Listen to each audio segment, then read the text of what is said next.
विश्व के सबसे बड़े लोकतंत्र अर्थात भारत की मुझे सबसे बड़ी खासियत ये लगती है कि कोई व्यक्ति चाहे वह किसी भी धर्म का हो, किसी भी जाति का हो, किसी भी लिंग का हो, किसी भी समुदाय का हो, चाहे वह अमीर हो, चाहे वह गरीब हो, चाहे वह गांव में रहता हो या शहर में रहता हो, भारत का संविधान किसी के साथ कोई भेदभाव नहीं करती है। आपके समक्ष उदाहरणार्थ देख सकते हैं द्रौपदी मुर्मू जी, जो कि भारत की 15वीं राष्ट्रपति बन चुकी हैं, एक सामान्य आदिवासी परिवार से निकलकर आई हैं और देश का सर्वोच्च पोस्ट यानी कि प्रेसिडेंट ऑफ इंडिया के पद पर काबिज हो चुके हैं। तो आपको बहुत बहुत बधाइयाँ कि आपने अपना 15वां प्रेसिडेंट चुन लिया है और मैम आपको भी ढेरों बधाइयाँ। इनके लाइव से आप लोग बहुत चीज़ सीखने को मिल सकता है, जानने को मिल सकता है, इनके बारे में पढ़िएगा तो आज इनके लाइव से रिलेटेड कुछ कुछ महत्वपूर्ण बिंदुओं पर यहाँ पे प्रकाश डालने वाला हूँ। जब से यह प्रेसिडेंट ऑफ इंडिया बनी है तब से अपने साथ जो है बहुत सारा रिकॉर्ड या कायम कर चुके हैं। तो आज किस उन्हीं पहलुओं पर बात करने वाला हूं और आपको मैं यहाँ पे फालतू चीज़ें नहीं बताऊंगा, जितना इनके लाइफ से रिलेटेड आपको चीज़ एग्जाम में पूछा जाएगा ओके, तो वही सारी चीज़ चर्चा करूंगा इनके लाइफ से रिलेटेड और प्रेसिडेंशियल इलेक्शन के बारे में भी चर्चा करूंगा कि प्रेसिडेंशियल इलेक्शन आखिर होता क्या है। तो इस वीडियो में आपको भर भर के इन्फॉर्मेशन मिलेगा, एक बहुत ही इंफॉर्मेटिव वीडियो रहेगा, आपका एग्जाम से रिलेटेड यह वीडियो रहने वाला है। ओके, तो congratulates all of you, let's gear up about the 15th president of India Draupadi Murmu ji. सर्वप्रथम हम लोग बात करने वाले हैं अर्ली लाइफ द्रौपदी मुर्मू जी के बारे में। तो इनका अर्ली जीवन कैसा रहा था, प्रारंभिक जीवन देखिए। इनका जन्म 20 जून 1958 को हुआ, ध्यान दीजिए 20 जून 1958 को हुआ। भारत आजाद कब हुआ, 15 अगस्त 1947 को। तो इस तरह से आप लोग देखिएगा आजाद भारत में जन्म लेने वाली यह पहली राष्ट्रपति हैं, तो यह इनका एक रिकॉर्ड बन चुका है यहाँ पे। ओके, तो अपने साथ ये बहुत सारा रिकॉर्ड लेकर आई है, तो आजाद भारत की पहली राष्ट्रपति यह बनी है, तो इनके बारे में आप लोग आइडिया रखिएगा। इनके पिताजी का नाम बिरंची नारायण टुड्डू है, बिरंची नारायण टुड्डू है। अब यह एक संथाली परिवार से बिलोंग करती हैं। आपको लिए एक इंपॉर्टेंट चीज़ मैं बता देता हूं कि जो लोग जेपीएससी और जेएसएससी का खासकर स्टेट के लिए तैयारी कर रहे होंगे, वो संथाल विद्रोह आपके लिए काफ़ी ज़्यादा इंपॉर्टेंट हो चुका है और संथाली लैंग्वेज भी आपके लिए काफ़ी ज़्यादा इंपॉर्टेंट हो चुका है, क्योंकि ये संथाली से बिलोंग करते हैं, संथाली परिवार से बिलोंग करती है। तो आपके लिए संथाल भाषा और संथाल विद्रोह काफ़ी ज़्यादा इंपॉर्टेंट हो चुका है और जैसे जैसे वीडियो आगे बढ़ते जाएगा मैं बताऊंगा कि आपके लिए क्या क्या इंपॉर्टेंट हो गया। ऐसे यह जो संथाल विद्रोह है ऑल ओवर इंडिया के स्टूडेंट सबके लिए यह इंपॉर्टेंट हो चुका है। तो संथाल विद्रोह को चाहे वह झारखंड से बिलोंग करते हो या ना करते हो अच्छे से देख लीजिएगा, क्योंकि इस पर आपको फ्यूचर में क्वेश्चन बनेगा चाहे कोई भी एग्जाम हो, क्योंकि सर्वोच्च पोस्ट है आपका प्रेसिडेंट ऑफ इंडिया, तो वहाँ पे जा चुके हैं द्रौपदी मुर्मू जी, तो उनसे रिलेटेड आपको क्वेश्चन बनने की संभावना ज़्यादा है। ओके, तो देख लीजिएगा। बाकी यहाँ पे देख लीजिए इनके बारे में, जो बिरंची नारायण टुड्डू हैं इनके पिताश्री हैं और एक संथाली परिवार से बिलोंग करते हैं। तो समझ सकते हैं कि एक आदिवासी परिवार से निकलकर आप लोग अगर थोड़ा सा गांव वगैरह से बिलोंग करते होंगे तो आदिवासी लोगों का जीवन कैसा रहता है आप लोग जो है से एक तरह से आप लोग इमेजिन कर लीजिएगा। तो वहाँ से निकलकर आज सर्वोच्च पोस्ट पर आ चुके हैं, तो सोचिए कि इनका लाइफ में जो है से कितना संघर्ष रहा होगा। तो महिलाओं के लिए एक मिसाल है। तो आप लोग भी देखिए जीवन में कुछ भी हो जाए, इन्होंने ऐसा ही नहीं है कि प्रेसिडेंट ऑफ इंडिया एक दिन में बन गए, और आप लोग को आइडिया होगा एक बहुत लंबा जर्नी होता है। तो लाइफ में इन्होंने बहुत कुछ खोया है, बहुत सारे अप्स एंड डाउन्स इनके लाइफ में भी आया है। इन्होंने अपना पति खोया और फिर 3 बच्चों को खोया, ठीक है। तो इस तरह से बहुत सारे लाइफ में इनका अप्स एंड डाउन आया, लेकिन फिर भी यह रुकी नहीं और आज कहाँ पे हैं देख लीजिए। तो जीवन में चाहे आपका कुछ भी हो जाए, अप्स एंड डाउन कितना भी आए, उसी समय जो है से आपका एक सही समय होता है ना जीवन में डिसाइड करने का और आगे बढ़ने का। वहाँ पे रुक जाइएगा तो जीवन तो बर्बाद हो चुका है। तो रुकिए नहीं, बस आगे बढ़ते जाइए। जीवन में छोटी छोटी चीज़ों को सहेजिए, आप एक दिन जो है से इतने बड़े पोस्ट पर पहुंच जाएंगे कि आप लोग को खुद वहाँ से देखिएगा तो बोलिए अरे भाई मैं कहाँ आ गया, खुद पता नहीं चलेगा। ओके, तो लक्ष्य पे फोकस कीजिए अपना। तो संथाली परिवार से बिलोंग करती है, तो संथाल आप लोग को संथाल विद्रोह को अच्छे से देख लेना है। इनका विलेज जो है से ऊपर बेड़ा विलेज है, एक विलेज भी आपको याद रखना पड़ेगा। जिस तरह से आप लोग मेरी कॉम को देखते हैं, उनका चूड़ा चांदपुर विलेज जो है से मणिपुर में कितना बार पूछा गया है, आपको पास्ट का ईयर का क्वेश्चन उठा के देखिए, तो एक बहुत ही फेमस पर्सनालिटी है। तो उनका जो चूड़ा चांदपुर विलेज है मणिपुर में वो भी पूछा गया है। तो आने वाले एग्जाम में आपको ऊपर बेड़ा भी देखने को मिलेगा कि इनका विलेज कौन सा है। तो ऊपर बेड़ा डिस्ट्रिक्ट कौन सा है, मयूरभंज डिस्ट्रिक्ट, और उड़ीसा से यह बिलोंग करती हैं। तो इतना चीज़ आपको याद रख लेना है। एजुकेशन जो हुआ था इनका रामा देवी वीमेंस कॉलेज में हुआ था, रामा देवी वीमेंस कॉलेज में इनका एजुकेशन हुआ था। और यह जो है एक असिस्टेंट प्रोफेसर, सहायक प्रोफेसर जैसा कार्य की थी, कहाँ पे, अरबिंदो इंटीग्रल एजुकेशन इंस्टीट्यूट में काम की थी। उड़ीसा गवर्नमेंट में जूनियर असिस्टेंट रही थी इरिगेशन डिपार्टमेंट में, ध्यान दीजिएगा सिंचाई विभाग में जूनियर असिस्टेंट के जैसा भी यह कार्य कर चुके हैं उड़ीसा गवर्नमेंट में। तो इस तरह से इनका कुछ कुछ अर्ली लाइफ रहा था और एजुकेशन वगैरह रहा था। इनका पॉलिटिकल कैरियर को देख लेते हैं। उड़ीसा में जन्म इनका उड़ीसा में हुआ था।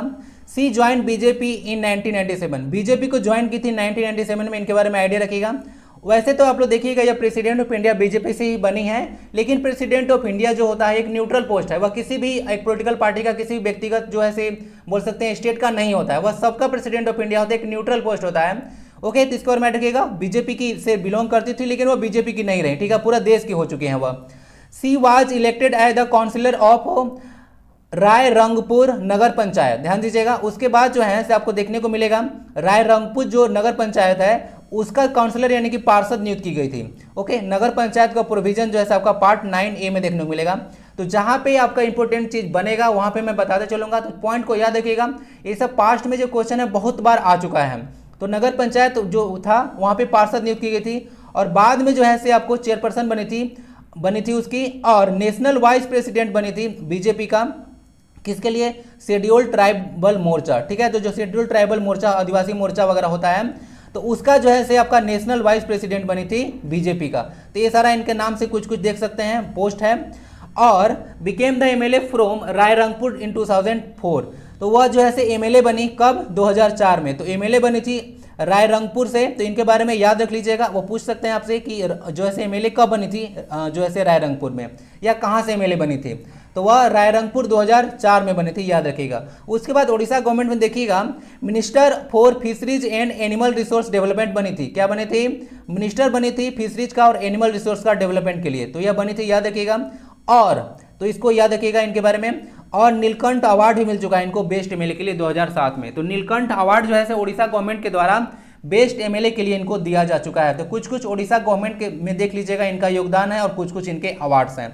ओके, तो आई होप कि यह स्लाइड क्लियर होगा। अब देखिए यह जो सबसे इंपॉर्टेंट है, झारखंड वासियों के लिए सबसे ज्यादा इंपॉर्टेंट रहेगा। ओके, लेकिन ऑल ओवर इंडिया में आपसे क्वेश्चन पूछेंगे कि यह जो द्रौपदी मुर्मू जी हैं, यह झारखंड की गवर्नर रह चुकी हैं। यह झारखंड की कौन सी गवर्नर थी, तो 9th नंबर की गवर्नर थी। जो जेपीएससी और जेएसएससी वाले हैं याद रखिएगा 9th गवर्नर थी, और 10th गवर्नर आपको जो है रमेश बैस जी हैं। अगर ओवरऑल देखिएगा ऐसे, अगर वीसी पांडे वगैरह को काउंट कीजिएगा जो कि झारखंड के आप लोग देखने को मिलेगा, बिहार का गवर्नर रहते हुए जो है यहाँ का जो है उनको एडिशनल चार्ज दिया गया था, तो उस तरह से काउंट कीजिएगा तो ये 8वीं गवर्नर हो जाएंगी, और रमेश बैस आपके 9वीं हो जाएंगी। लेकिन ओवरऑल काउंट किया जाए तो यहाँ पे देखने को मिलेगा यह जो है 9वीं गवर्नर है, और रमेश बैस जो है से आपके 10वीं गवर्नर हैं। तो यह झारखंड की गवर्नर रह चुके हैं। तो सी became the 9th and the first female governor of Jharkhand, तो वह झारखंड की 9वीं और पहली फीमेल गवर्नर थी झारखंड की। इनके बारे में आप लोग आइडिया रखिएगा। ओके, टेन्योर इनका कब था, झारखंड वासियों के लिए याद रखिएगा यह जो इनका टाइम पीरियड था गवर्नर के रूप में 18 मई 2015, 18 मई 2015 से 12 जुलाई 2021 तक इनका टाइम पीरियड रहा था। उसके बाद आपके रमेश बैस यानी कि 10th गवर्नर ऑफ झारखंड बन चुके हैं। She was the first tribal governor of Indian state. देखिए यह जो है कोई जो ऐसा नहीं है कि कहीं भी जो इंडिया में जैसे कोई भी ट्राइबल गवर्नर बनी है, या किसी भी इंडियन स्टेट में बनने वाली पहली आदिवासी महिला गवर्नर है, ठीक है। तो इनको याद रखिएगा पहली ट्राइबल गवर्नर थी किसी भी इंडियन स्टेट के लिए। सी रिफ्यूज टू गिव, अब देखिए इनके बारे में ना, इनके लाइफ के बारे में थोड़ा देखिएगा, तो एक बहुत ही बड़ा मुझे सबसे अच्छा पॉइंट मुझे ये लगा कि यह जैसे किसी बिल को असेंट नहीं किए। क्यों नहीं किए, देखिए she refuse to give assent to a bill approved by the Jharkhand legislative assembly seeking amendment in CNT act, important है आपके लिए 1908 का, एसपीटी एक्ट 1949 का, और इसके लिए जो है असेंट नहीं दिए थे। देखिए क्या हुआ था यहाँ पे ना, उस समय एक पत्थलगड़ी मूवमेंट हुआ था, जिसमें क्या किया गया था कि जो झारखंड सरकार थी उस समय आपका 2017 वगैरह में देखिएगा रघुवर दास की वगैरह की सरकार थी। तो रघुवर दास की सरकार आप लोग देखिएगा तो उस समय जो है से देखने को मिला था एक जो आदिवासी लोग का जमीन होता है वो जो है सरकार को जैसे देने की बात किया जा रहा था, ताकि उन लोग जैसे उसका कॉमर्शियल पर्पस के लिए यूज कर सके सरकार, ठीक है। तो इसी का विरोध किया गया था आदिवासी लोगों के द्वारा, और उसे इसके लिए पत्थलगड़ी मूवमेंट भी चला था 2017 में। तो वीडियो बनाया जाए तो इस पर जो है पूरा एक वीडियो बन जाएगा पत्थलगड़ी मूवमेंट पे। तो इसको आप लोग याद रखिएगा कि उसमें पत्थलगड़ी मूवमेंट चलाया गया था। पत्थलगड़ी मतलब होता है जिन्हें से पत्थर होता है, गड़ी मतलब गाड़ना होता है, यानी कि पत्थर गाड़ना। तो लोग क्या करते थे कि जमीन में अपना पत्थर गाड़ देते थे और बोलते थे कि यह मेरा जमीन है आदिवासी लोग, और मैं अपने जमीन को किसी भी सिचुएशन में या किसी भी शर्त पर आपको देने वाला नहीं हूं, ठीक है। तो इस तरह से एक मूवमेंट चला था 2017 में। तो द्रौपदी मुर्मू जी के बाद पास जब यह बिल आया तो लोगों ने आंदोलन किया, तो द्रौपदी मुर्मू जी इस बिल को असेंट नहीं किए, यानी कि उस पर हस्ताक्षर नहीं किए। आपको पता होगा कि यह जब हस्ताक्षर करेंगे तभी वह कानून बनेगा, तो यह हस्ताक्षर नहीं किए थे, यानी कि वहां से सीधे सीधे जो है अपना बाइकाट कर दी थी कि इस तरह से कुछ नहीं होना चाहिए। दो आपके लिए जो एक्ट है बहुत ज्यादा इंपॉर्टेंट है, सीएनटी एक्ट एक बहुत बड़ा टॉपिक है, और एसपीटी एक्ट, इसको बोलते हैं संथाल पर जो आपका होता है छोटा नागपुर टेनेंसी एक्ट होता है CNT एक्ट, और SPT होता है Santhal Pargana tenancy act. Okay, तो इस तरह से 2 रूल आप लोग याद रखिएगा ऑल ओवर इंडिया वाले, सब आपसे पूछा जा सकता है क्योंकि यह जो है द्रौपदी मुर्मू से बिलोंग करता है, ठीक है, उनसे रिलेटेड है। तो देख सकते हैं इनसे बिलोंग हो चुका है। और पत्थलगड़ी मूवमेंट 2017 में हुआ था, किसके लिए हुआ था आपको समझ में आ चुका होगा। Let's move to the next slide. Draupadi Murmu ji, जैसा कि आप लोग देख सकते हैं पुनः ही आपके समक्ष हैं, तो बहुत बहुत बधाई हो झारखंड वासियों के लिए, एक बहुत ही प्राउड मोमेंट है। मुझे तो स्पेशली बहुत मतलब प्राउड हुआ। ओके, आप लोग मेरा एक्सप्रेशन समझ भी सकते हैं। देखिए ये जैसे अपने साथ क्या क्या जैसे जो है से बोल सकते हैं रिकॉर्ड कायम किए हैं। The first tribal president of India, first tribal president बनी है जी। फर्स्ट ट्राइबल यानी कि अब तक जो है भारत में कोई भी ऐसा प्रेसिडेंट नहीं बना जो कि ट्राइबल है, चाहे वो मेल हो या फीमेल हो। तो ये फर्स्ट ट्राइबल है। ओके, तो बहुत बहुत बधाई again. The first president to be born after independence, जो कि मैं चर्चा किया था, इनका जन्म कब था 1958, और भारत कब आजाद हुआ 1947। तो यह भारत स्वतंत्र भारत में जन्म लेने वाली पहली महिला, जो पहली महिला बोली या फिर राष्ट्रपति बोली, दोनों सेम चीज़ है, क्योंकि यह पहली महिला भी है और राष्ट्रपति भी है। तो यह जो है पहली बन चुकी हैं, देखिए जो जिनका जन्म आज़ादी के बाद हुआ है। उसके बाद सेकेंड वीमेन थी, क्या थी, सेकेंड वीमेन थी। इससे पहले जो है सेकेंड वीमेन बन चुकी हैं, क्योंकि इनसे पहले जो है राष्ट्रपति बनी है आपका प्रतिभा देवी सिंह पाटिल जी। ओके ना, तो वो जो है प्रतिभा पाटिल जी भी जो है बन चुके हैं। तो सेकेंड आपका जो है प्रेसिडेंट ऑफ इंडिया बनी है वीमेन। उसके बाद the youngest president of India, ये भी रिकॉर्ड है इनका कि क्या है कि यह जैसे यंगेस्ट प्रेसिडेंट है, यानी कि सबसे कम उम्र की जो है आपका राष्ट्रपति बनी है, राष्ट्रपति बनी है। तो देख सकते हैं इतना सारा जो है रिकॉर्ड एक साथ यह लेकर आई हैं। यह जो है अपना ऑफिस जो है आप देखिएगा शपथ लेंगी 25 जुलाई 2022 को। ओके, इनको चीफ जस्टिस ऑफ इंडिया जो है शपथ दिलाएंगे। तो देख लीजिएगा, उसके बाद इनका टेन्यूर चलने वाला है, 5 साल का टेन्यूर होता है, तो चीज़ आपको पता होगा। ओके, तो यहाँ से सब चलने वाला है। देखिए अब क्या क्या होता है। अब ये आदिवासी परिवार से निकल कर आई हैं, तो आप लोग एक्सपेक्ट कर सकते हैं कि जो लोग सोसाइटी में बहुत डाउन ट्रोडेंस हैं उनका अब अपलिफ्टमेंट हो सकता है। ओके, चलिए बहुत ही प्राउड मोमेंट है। चलिए यह 15th प्रेसिडेंट है, आपको याद रखिएगा 14th प्रेसिडेंट है, जो कि अपना ऑफिस को छोड़ देंगे आपका 25 जुलाई को, और ये जो है बन जाने वाली हैं। ओके, तो देख लीजिएगा, इनका याद रख लीजिएगा 15th प्रेसिडेंट बनी है, डायरेक्ट आपसे क्वेश्चन पूछा जाएगा।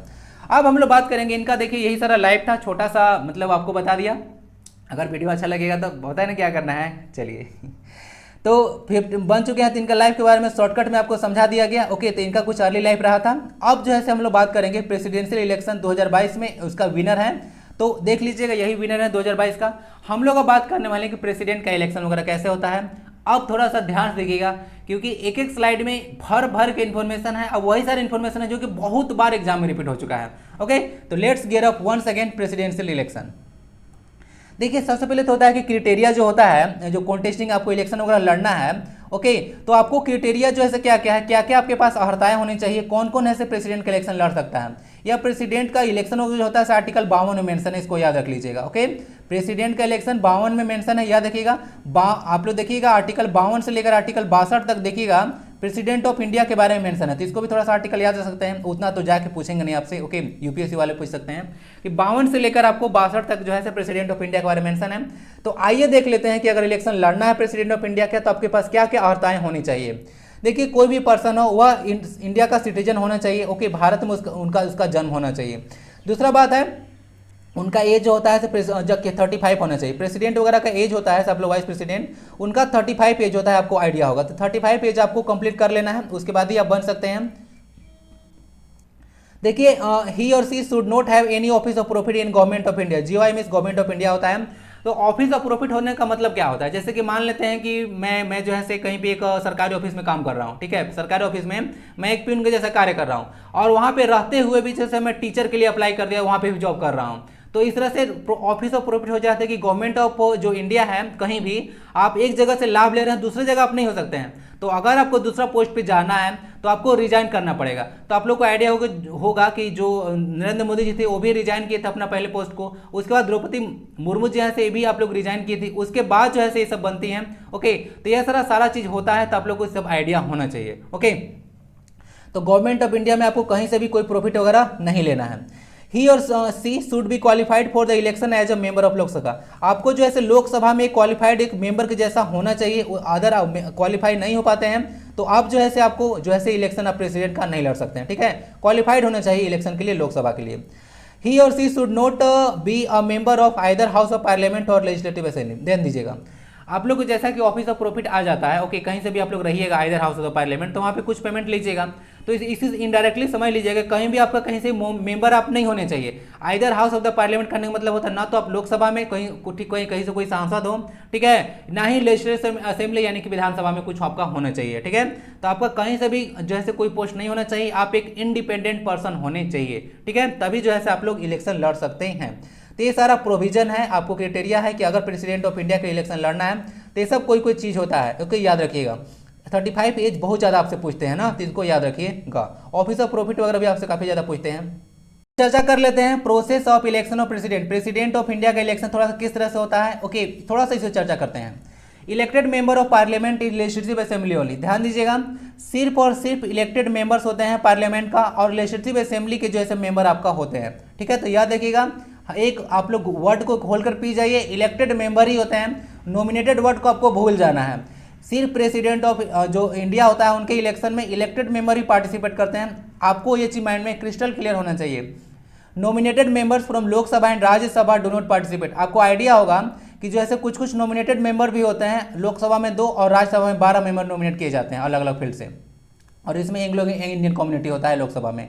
तो इन लोग जो टोटल 14 जो मेंबर आप लोग देखेंगे, इन लोग जो है प्रेसिडेंट ऑफ इंडिया के इलेक्शन में पार्टिसिपेट नहीं करते हैं, नॉमिनेटेड मेंबर पार्टिसिपेट नहीं करते हैं। अब देखिए इन लोग का जो होता है एक इलेक्टोरल कॉलेज होता है, क्या होता है, एक इलेक्टोरल कॉलेज होता है, जिससे क्या जो किससे बना होता है, लोकसभा के मेंबर से, राज्यसभा के मेंबर से एंड लेजिस्लेटिव असेंबली किससे बना होता है। अब ये भी सारा का सारा जो होता है इलेक्टेड मेंबर ही होता है। ऑलरेडी डिस्कस किया जा चुका है कि नॉमिनेटेड मेंबर इसमें पार्टिसिपेट नहीं करते हैं। तो इलेक्टोरल कॉलेज किससे बना होता है, लोकसभा, राज्यसभा और लेजिस्लेटिव असेंबली से बना होता है। उसके बाद ध्यान दीजिएगा, पुनः चर्चा किया जा रहा है elected members of legislative assembly, जो लेजिस्लेटिव असेंबली और कहाँ पे है, दिल्ली का, पुदुचेरी का और जम्मू कश्मीर। पहले तो आप लोग को पता होगा दिल्ली और पुदुचेरी था, लेकिन अब इसमें ऐड हो चुका है जम्मू एंड कश्मीर भी, क्योंकि आपको आइडिया होगा कि आपको लोग को जम्मू कश्मीर को जैसे एक यूनियन टेरिटरी बना दिया गया था और वहाँ पे विधानसभा था, तो उस तरह से इसका भी पार्टिसिपेशन होता है। तो इसको थोड़ा सा आप लोग याद रखिएगा। तो इतना का जो है आपको इलेक्टेड मेंबर जो है पार्टिसिपेट करते हुए नजर आएंगे इनके इलेक्शन में। इनका जो इलेक्शन होता है उसको सिंगल वोटिंग ट्रांसफरेबल सिस्टम के नाम से जानते हैं, प्रोपोर्शनल रिप्रेजेंटेशन मेथड से होता है। आप लोग को देखिए प्रेसिडेंट ऑफ इंडिया का इलेक्शन जो होता है, जैसे कि मान लेते हैं कि कोई ए और बी 2 पर्सन है, ओके, ए और बी कोई 2 पर्सन है और मुझे वोटिंग करना है, तो मैं प्रायोरिटी किसको देता हूँ, हो सकता है कि मैं ए को फर्स्ट प्रायोरिटी दूँ और बी को जो है सेकंड प्रायोरिटी दूँ। तो इस तरह से इनका चुनाव होता है, और जो चुनाव होता है तो समझे, तो इस तरह से इनका मतदान वगैरह होता है और फिर इनके बाद वोटिंग का काउंटिंग होता है। तो जो पहले जीत जाता है उनका जो है उनको डिक्लेयर कर जाता है। तो ये जो द्रौपदी मुर्मू जैसे 3rd राउंड में ही जीत गई थी, ठीक है। तो यही होता है कि आप लोग फर्स्ट प्रायोरिटी किसको दिया, सेकंड प्रायोरिटी किसको दिया। तो इस तरह से इलेक्शन होता है। इसी तरह से काउंटिंग भी होता है कि सबसे ज़्यादा प्रायोरिटी लोगों ने किसको दिया। तो इस तरह से होता है, सिंगल वोटिंग ट्रांसफरेबल सिस्टम इसको बोला जाता है। तो आई होप कि ये पॉइंट क्लियर होगा आपके समक्ष। तो समझ सकते हैं इस तरह से कुछ कुछ प्रोसेस होता है इलेक्शन जो होता है प्रेसिडेंट ऑफ इंडिया का। ओके, तो यह कुछ प्रोसेस है।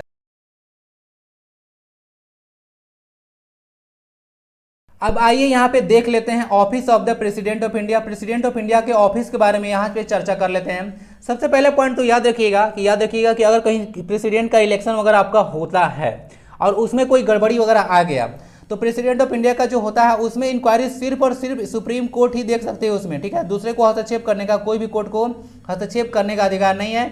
सुप्रीम कोर्ट ही वजह से उस मैटर को देखता है अंडर आर्टिकल 71। आर्टिकल 71 बहुत ही ज़्यादा इंपॉर्टेंट है। बोला जाएगा कि प्रेसिडेंट के इलेक्शन से रिलेटेड कोई डिस्प्यूट अगर हो गया तो सुप्रीम कोर्ट जो है किस आर्टिकल के तहत जो है उसमें हस्तक्षेप करती है। ओके, तो आर्टिकल यहाँ पे 70 है, तो 71 है, सॉरी, यह देखिएगा। दूसरा पॉइंट है आपका, he or she is the first citizen of India. वह जो होते हैं सिर्फ फर्स्ट इंडिया के फर्स्ट सिटीजन होते हैं। प्रेसिडेंट वगैरह जो होते हैं वह फर्स्ट सिटीजन होते हैं भारत के, याद रखिएगा। और प्रथम वोटर भी उनको ही कहा जाता है। जो फर्स्ट सिटीजन होगा और फर्स्ट वोटर वही होंगे, क्योंकि सिटीजन को वोटिंग देने का अधिकार है। तो first citizen and first voter of India वो होते हैं, तो आइडिया रखिएगा। He or she is executive head of India. वह जो है भारत के एग्जीक्यूटिव हेड होते हैं। जो एग्जीक्यूटिव आप लोग को देखने को मिलेगा जो इंडिया में, वो जो है सारा काम जो होता है यहाँ पे सब लोग तो करते हैं, लेकिन प्रेसिडेंट ऑफ इंडिया के नाम पर जो है सारा काम होता है। और जो एग्जीक्यूटिव हेड है वह जो है आर्टिकल 53 में मेंशन है। क्या है, आर्टिकल 3 में मेंशन है। तो अगर यूनियन एग्जीक्यूटिव के बारे में थोड़ा सा आइडिया होगा यूपीएससी और स्टेट पीसीएस वालों को, तो आर्टिकल 52 से लेकर आर्टिकल 58 तक आप लोग को देखने को मिलेगा क्या मेंशन है, यूनियन एग्जीक्यूटिव के बारे में चर्चा है, जिसमें प्रेसिडेंट ऑफ इंडिया भी आते हैं यूनियन एग्जीक्यूटिव में। तो यहाँ पे जितना भी एग्जीक्यूटिव वगैरह देख रहे हैं उसको हेड कौन करते हैं, तो यही प्रेसिडेंट ऑफ इंडिया हेड करते हैं। तो एग्जीक्यूटिव हेड ऑफ इंडिया जो है प्रेसिडेंट ऑफ इंडिया होते हैं। ओके, अब यह आर्टिकल 53 में मेंशन है, तो इसको याद रखिएगा। बाकी यूनियन एग्जीक्यूटिव आर्टिकल 52 से 58 तक मेंशन है। यूपीएससी और स्टेट पीसीएस वाले ध्यान रखें।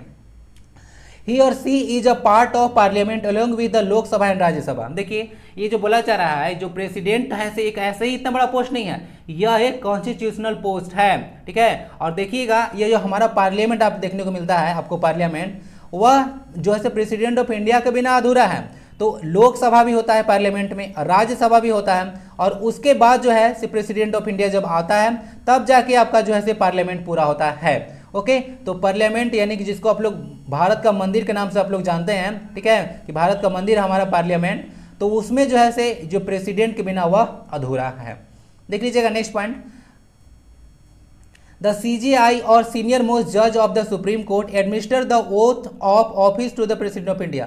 ये क्वेश्चन निकल के आता है कि जो प्रेसिडेंट ऑफ इंडिया हैं, ओके, उनको शपथ कौन दिलाता है। अभी जब 25 जुलाई 2022 को जब द्रौपदी मुर्मू जी शपथ लेंगी तो उनको शपथ कौन दिलाएगा, तो जो चीफ जस्टिस ऑफ इंडिया हैं वही जो है इनको शपथ दिलाने वाले हैं। ओके, तो याद रख लीजिएगा। या फिर अगर चीफ जस्टिस ऑफ इंडिया न रहें तब, तो चीफ जस्टिस ऑफ इंडिया न रहें तो उसमें जो सीनियर मोस्ट जज होगा सुप्रीम कोर्ट में, तो वही जैसे इनको जो है ऑफिस का जो है ओथ यानी कि शपथ दिलाएंगे। ओके, 31 जज होते हैं सुप्रीम कोर्ट में, आपको आइडिया होगा। ओके, चलिए, तो यह हो गया पॉइंट क्लियर। तो ये सब याद रख लीजिएगा, शपथ कौन दिलाते हैं, तो ये जो है जो चीफ जस्टिस ऑफ इंडिया होता है वही। और बाद में एक इंटरेस्टिंग फैक्ट ये भी है कि चीफ जस्टिस ऑफ इंडिया को जो है शपथ फिर से प्रेसिडेंट ऑफ इंडिया ही दिलाते हैं। ओके, तो टीट फॉर टैट हो गया। चलिए अब थोड़ा सा बात कर लेते हैं कि हो सकता है कि अगर कोई प्रेसिडेंट वगैरह हो जाए, ठीक है, बन जाते हैं, ओके, तो उनको हटाया भी जा सकता है। लेकिन याद रखिएगा यहाँ पे जो प्रेसिडेंट ऑफ इंडिया होता है उनके लिए हटाना शब्द यूज नहीं किया जाता है। मैं गलत किसी लिए कर रहा हूँ ताकि आप लोग समझ सकते हैं। क्वेश्चन आता है कि प्रेसिडेंट ऑफ इंडिया को हटाया जा सकता है, जी नहीं, उनको पर महाभियोग चलाया जा सकता है, उनको इम्पीच किया जाता है, रिमूव नहीं किया जा सकता है। वाइस प्रेसिडेंट को आप लोग जैसे रिमूव करते हैं। Impeachment word president of India के लिए यूज होता है, याद रखिएगा। और जो इम्पीचमेंट प्रोसेस होता है, महाभियोग चलता है, वह आर्टिकल 61 में मेंशन है। सुपर इंपोर्टेंट क्वेश्चन बनने वाला है इस वर्ष, ठीक है, देख लीजिएगा। अब ध्यान दीजिए, इम्पीचमेंट प्रोसेस क्या होता है, कैसे कैसे आप लोग इम्पीचमेंट है प्रेसिडेंट ऑफ इंडिया को कर सकते हैं। बोला जाता है कि जो है अगर संविधान का वायलेशन कर दें, अभी क्लियरली रूप से मेंशन नहीं है कि किस संविधान का वायलेशन होता है, लेकिन अगर संविधान का जो है वायलेशन होता है तब तो उनको जो है उन पर महाभियोग यानी कि इम्पीचमेंट प्रोसेस शुरू किया जा सकता है। The impeachment process can be initiated in either house of the parliament. Parliament का दो हाउस कौन सा है, upper house Rajya Sabha and lower house Lok Sabha. तो वहां पे कहीं भी जो है आप लोग जो है इस प्रोसेस को स्टार्ट कर सकते हैं, इम्पीचमेंट प्रोसेस को प्रेसिडेंट ऑफ इंडिया के लिए। Charges should be signed by 1/4 member of the house. चलिए, अब जो चार्ज होता है उन पर एलिगेशन आप लगा रहे हैं, आरोप कि आपने जो है संविधान का उल्लंघन किया है, वह जो चार्ज लगा है कहीं भी आप लोग इनिशिएट करते हैं उसका 1/4 मेंबर उसको साइन करने चाहिए। लोकसभा में 250 मेंबर होते हैं, आपको आइडिया होगा, और राज्यसभा में राज्यसभा में 250 मेंबर होते हैं, उसमें आपको 550 देखने को मिलेंगे। करंट स्ट्रेंथ आपको राज्यसभा में 245 और वहाँ पे 543 देखने को मिलता है। तो उसका 1/4 मेंबर जो है उसको असेंट देने चाहिए कि हाँ भाई चलो जो है ये संविधान को उल्लंघन किए हैं, इन पर जो है महाभियोग चलाया जा सकता है। तो 1/4 मेंबर जो है साइन करने चाहिए। अब पता चला कि मुझे मन है कि प्रेसिडेंट ऑफ इंडिया ने कोई गलत काम कर दिया तो चल गए इम्पीचमेंट प्रोसेस स्टार्ट कर दी, तो ऐसा नहीं होने वाला है भाई। 1/4 मेंबर जो है उसको साइन करने चाहिए, याद रखिएगा। Notice should be given 14 days before. ध्यान दीजिए, अब प्रेसिडेंट ऑफ इंडिया पर महाभियोग चला रहे हैं भाई, तो उनको इन्फॉर्म ही कीजिए कि आप जो है संविधान का उल्लंघन वगैरह किए हैं, आपके समक्ष हम लोग अब तलवार लेकर खड़े हैं। तो उनको थोड़ा सा नोटिस भी पहले दे देना है, 14 दिन पहले, ठीक है। तो जिस दिन आप लोग चार्ज लगाइएगा, साइन वगैरह करा रहे हैं, उससे 14 दिन जो है उनको जो है इन्फॉर्मेशन आपको दे देना है। ओके, चलिए अब देखिए, vote should be passed by 2/3 majority in the both houses of parliament. Sorry for that, यहाँ पे हाउसेस होना चाहिए, क्या होना चाहिए यहाँ पे, बोथ हाउसेस ऑफ पार्लियामेंट। यानी कि जो आपको ध्यान दीजिएगा, अगर इम्पीचमेंट प्रोसेस वगैरह स्टार्ट हो गया, उसके बाद बहुत सारा कमेटी वगैरह बनता है, देखा जाता है वहाँ पे कि हाँ सही बात है या नहीं है। उसके बाद जो वहाँ पे जो मेंबर होते हैं, ध्यान दीजिएगा, जो मेंबर होते हैं वह जो है उसमें वोटिंग करते हैं। एक इंपॉर्टेंट पॉइंट यहाँ पे याद आ रहा है, ठीक है, जो जेपीएससी या फिर स्टेट पीसीएस या यूपीएससी वाले हैं, थोड़ा सा ध्यान दीजिएगा। वहाँ पे देखा था आपने कि जो इलेक्टेड मेंबर थे वही जो है से जो इलेक्शन में पार्टिसिपेट करते हैं प्रेसिडेंट ऑफ इंडिया में, लेकिन यहाँ पे इम्पीचमेंट प्रोसेस में नॉमिनेटेड मेंबर ही पार्टिसिपेट करते हैं, ठीक है। तो इनको याद रख लीजिएगा, नॉमिनेटेड मेंबर जो है इम्पीचमेंट प्रोसेस में पार्टिसिपेट करते हैं, ठीक है, तो इनको याद रखिएगा।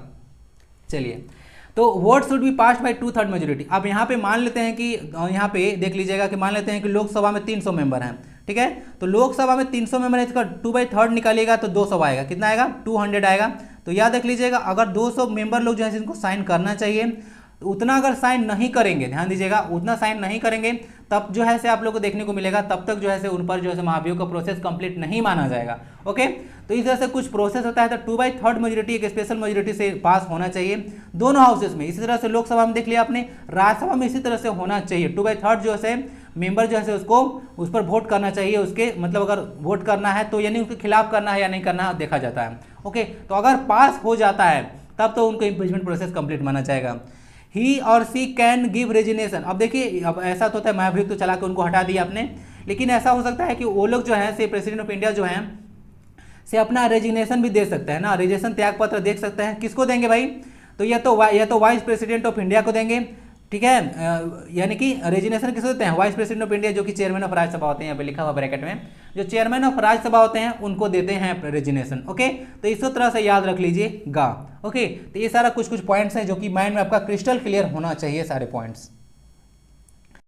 अब चर्चा कर लेते हैं power and function of president of India. President of India के पास क्या क्या पावर है, चर्चा कर लेते हैं। देखिए, कुछ 8 पॉइंट्स आज डिस्कस करता हूं जो कि बहुत ही ज़्यादा इंपॉर्टेंट पॉइंट आपके लिए रहेगा। He is the head of union educative. आपको जैसे कि पहले ही बताया था, आर्टिकल 52 से लेकर आर्टिकल 58 तक यूनियन एजुकेटिव के बारे में चर्चा है। तो यूनियन एजुकेटिव को जो है से हेड कौन करते हैं? तो जो है प्रेसिडेंट ऑफ इंडिया करते हैं। सारा काम जो है कोई भी लोग करें प्रेसिडेंट ऑफ इंडिया के नाम पर ही होता है। फर्स्ट सिटीजन ऑफ इंडिया होते हैं, यानी कि जो भी देखिएगा भारत के प्रथम नागरिक होते हैं और प्रथम वोटर भी वही होते हैं। And commander in chief of the arm forces. जितना भी आर्म फोर्सेज देखते हैं, चाहे वह आर्मी हो, एयरफोर्स हो, नेवी हो, सबका हेड कौन होते हैं? कमांडर इन चीफ होते हैं, वह होते हैं आपके प्रेसिडेंट ऑफ इंडिया। तो इनके बारे में आप लोग आइडिया रखिएगा। ये पॉइंट्स, अब देखिए इनके साथ साथ भी किन किन मेंबर को आप लोग देखिएगा ये अपॉइंट करते हैं। सबसे पहले देख लीजिएगा CAG है, कुछ मेंबर यहाँ पे बहुत ज़्यादा इंपॉर्टेंट है, वह लिखा हुआ है। ओके, लेकिन इतना ही नहीं है, बहुत सारा लोगों को ये अपॉइंट करते हैं। ये अपॉइंट CAG कैग यानी कि controller and auditor general of India, इनको बारे में आइडिया रखिएगा। CJI यानी कि चीफ जस्टिस ऑफ इंडिया को यही अपॉइंट करते हैं। जो स्टेट में गवर्नर्स होते हैं, ध्यान दीजिएगा, स्टेट में गवर्नर होते हैं, उनका अपॉइंटमेंट जो होता है प्रेसिडेंट ऑफ इंडिया के द्वारा ही किया जाता है। इलेक्शन कमीशन ऑफ इंडिया और उसके जो मेंबर होते हैं, इलेक्शन कमीशन ऑफ इंडिया अभी 3 मेंबर्स बॉडी है, ठीक है। 1989 में इसको 3 मेंबर्स बॉडी बनाया गया था। तो इलेक्शन कमीशन ऑफ इंडिया हो गया, UPSC का मेंबर्स हो गया, तो चेयरमैन या UPSC के मेंबर्स हो, सब सारा के बारे में चर्चा किया जा रहा है। मेंबर नहीं, चेयरमैन भी होना चाहिए ना। UPSC का मेंबर्स और चेयरमैन सबका अपॉइंटमेंट प्रेसिडेंट ऑफ इंडिया करते हैं। एक बहुत ही इंपॉर्टेंट पॉइंट है कि फाइनेंस कमीशन का गठन हर एक 5 साल में प्रेसिडेंट ऑफ इंडिया के द्वारा किया जाता है। उसके लिए आर्टिकल 280 मेंशन है, याद रखिएगा। आर्टिकल 280 के तहत फाइनेंस कमीशन का गठन प्रेसिडेंट ऑफ इंडिया के द्वारा किया जाता है, फाइनेंस मिनिस्टर के द्वारा नहीं किया जाता है, ठीक है, याद रखिएगा। आर्टिकल 280 मेंशन है, सुपर इंपॉर्टेंट है। जो आप लोग देखते हैं स्पीकर का नाम समझ में आ गया। स्पीकर किसको बोलते हैं आप लोग? स्पीकर वगैरह देखते हैं आप लोग, लोकसभा में होता है। तो स्पीकर हो गए, डिप्टी स्पीकर हो गए, तो सबका अपॉइंटमेंट प्रेसिडेंट ऑफ इंडिया ही करते हैं। चेयरमैन देख लीजिएगा, chairman of the upper house, deputy chairman वगैरह होते हैं। कहने का मतलब चेयरमैन मतलब जो वाइस प्रेसिडेंट वगैरह होते हैं, चेयरमैन जो होते हैं अपर हाउस का, तो उनका जो अपॉइंटमेंट वगैरह होता है वह सब कौन करते हैं? तो वह जो करते हैं आपको प्रेसिडेंट ऑफ इंडिया करते हैं। उसके बाद अटॉर्नी जनरल का तो नाम सुने होंगे, तो अटॉर्नी जनरल ऑफ इंडिया सबका जो है अपॉइंटमेंट प्रेसिडेंट ऑफ इंडिया के नाम के द्वारा ही किया जाता है। अटॉर्नी जनरल के लिए आर्टिकल 76 है, इसको याद रखिएगा। ओके, चलिए, तो ये सारा चीज हो गया। चेयरमैन ऑफ अपर हाउस यानी कि वाइस प्रेसिडेंट, ये तो एक ऑफिशियल चेयरमैन होता है ना वाइस प्रेसिडेंट। जो भी वाइस प्रेसिडेंट बनते हैं वह राज्यसभा के चेयरमैन बन जाते हैं, ठीक है। और ध्यान दीजिएगा, राज्यसभा जो प्रेसिडेंट ऑफ इंडिया जो होता है ना, sorry vice president of India, उनको कोई वेतन नहीं दिया जाता है। कि तो कैसे जीते हैं भाई? तो इनको वेतन दिया जाता है राज्यसभा का चेयरमैन होने के नाते, ठीक है, ना कि वाइस प्रेसिडेंट ऑफ इंडिया होने के नाते, ठीक है। तो इसके बारे में थोड़ा सा आप लोग आइडिया रखिएगा। He can bring ordinance under article 1, 2, 3। देखिए, एक बहुत ही है जो प्रेसिडेंट ऑफ इंडिया को है अध्यादेश लाने का भी अधिकार होता है, उसके लिए आर्टिकल 1, 2, 3 है। क्या है? उसके लिए आर्टिकल 1, 2, 3 है। ये क्वेश्चन बहुत बार पूछा गया है कि प्रेसिडेंट जो है ऑर्डिनेंस किस आर्टिकल के तहत ला सकते हैं? तो जो ऑर्डिनेंस लाने का उनके समक्ष जो पावर दिया गया है वो आर्टिकल 1 to 3 के तहत आता है। और स्टेट के गवर्नर्स भी ऑर्डिनेंस ला सकते हैं। Along with this question discuss कर देता हूँ। आर्टिकल जो 213 है उसके तहत भी जो है गवर्नर जो होते हैं किसी स्टेट में, वो जो है से आपको ला सकते हैं ऑर्डिनेंस। नेक्स्ट पॉइंट देखिए, he calls joint sitting of parliament, एक बहुत ही इंपॉर्टेंट है। ज्वाइंट सिटिंग होता है, आपको कोई भी अगर मुद्दा वगैरह है उस पर विभेद हो जाता है तो दोनों हाउसेस का एक ज्वाइंट सिटिंग होता है, ध्यान दीजिएगा। तो joint sitting of parliament under article 108, तो आर्टिकल 108 के तहत president of India joint sitting को बुलाते हैं, लेकिन हेड कौन करता है उसको ज्वाइंट सिटिंग का? तो हेड करते हैं स्पीकर ऑफ लोकसभा। तो स्पीकर ऑफ लोकसभा जो है हेड करते हैं ज्वाइंट सिटिंग को। याद रखिएगा, एक बहुत ही इंपॉर्टेंट क्वेश्चन है। Joint sitting president of India के द्वारा आर्टिकल 108 के तहत बुलाया जाता है। ही नॉमिनेट्स 14 मेंबर्स, ध्यान दीजिएगा, इन पार्लियामेंट। वह पार्लियामेंट में 14 मेंबर को नॉमिनेट करते हैं। तो लोकसभा में 2 मेंबर हो गए, तो राज्यसभा में कितने हो गए? राज्यसभा में 12 मेंबर हो गए, समझे। He has the pardoning power under article 72। आपको पता होगा कि मृत्यु दंड वगैरह चाहे कोई भी दिया जाता है, किसी भी अगर देखिएगा जुडिशरी के द्वारा, तो उसको यह पार्डन कर सकते हैं। पार्डन एक अलग तरह से होता है, 5 तरह का होता है, उसके बारे में चर्चा किया जाएगा तो कंप्लीट हुआ वीडियो बन जाएगा। तो 5 तरह का टोटल पार्डनिंग होता है। पार्डनिंग पावर जो होता है क्षमा देने का अधिकार वो भी प्रेसिडेंट ऑफ इंडिया के पास होता है। ही हैज वीटो पावर, अब किसी बिल पर अपना जो है एसेंट देना है, सहमति देना है या नहीं देना है, वो वीटो पावर होता है। तो यह भी प्रेसिडेंट ऑफ इंडिया के पास होता है, आर्टिकल 112, ठीक है। तो याद रखिएगा आर्टिकल 110, देखिए इसके आगे देख लीजिए, इसके पीछे देख लीजिए, कहेगा इंपॉर्टेंट आर्टिकल बन रहा है। आर्टिकल 110 थोड़ा इरेज करता हूँ, ये आर्टिकल 111 है।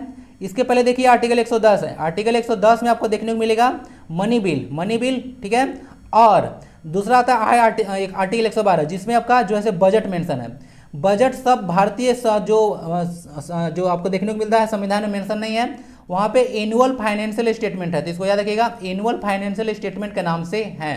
चलिए आर्टिकल 110, अब चीज़ याद रखिएगा, मनी बिल को सिर्फ लोकसभा में प्रस्तुत किया जा सकता है, ओके, आइडिया रखना चाहिए। और मनी बिल जो है से एसेंट लेना पड़ेगा प्रेसिडेंट ऑफ इंडिया से कि हम जो है से मनी बिल जो है से प्रस्तुत कर रहे हैं, ठीक है। चलिए, तो he has veto power under article 111, Tripura Chandra को वीटो पावर है, ठीक है। तो ही कैन डिक्लेयर इमरजेंसी, और अब ये तो आइडिया होगा, सबको याद होगा कि वह इमरजेंसी को डिक्लेयर कर सकते हैं, ठीक है। चलिए, अब इमरजेंसी वो डिक्लेयर करते हैं तो 3 तरह का वहाँ पे इमरजेंसी आपको देखने को मिलता है।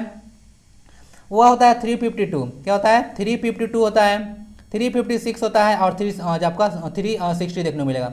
3 आर्टिकल संविधान में मेंशन है, आपको आइडिया होगा, जिसमें जो है से आपको आर्टिकल 352 के तहत नेशनल इमरजेंसी होता है।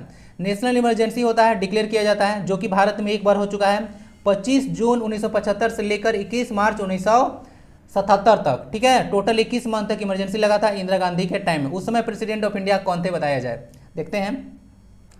आप लोग के लिए इतना मेहनत कर रहा हूँ, 1-2 क्वेश्चन का आंसर दे ही सकते हैं, ठीक है। इतना कंजूस मत बनिए भाई, और भाव ज़्यादा मत खाइए, ठीक है। आर्टिकल 356 में क्या है? आर्टिकल 366 में आपको देखने को मिलता है, यहाँ पे स्टेट में इमरजेंसी लगाया जाता है, और जो स्टेट में इमरजेंसी होता है ना, वो उसको प्रेसिडेंट रूल बोलते हैं, ठीक है। झारखंड में 3 बार लग चुका है, और सबसे ज़्यादा आपको देखने को मिलेगा यूपी में लगा है प्रेसिडेंट रूल, ओके। चलिए, और सबसे पहला बार पंजाब में लगा था कुछ 1951 या 52 में, ठीक है।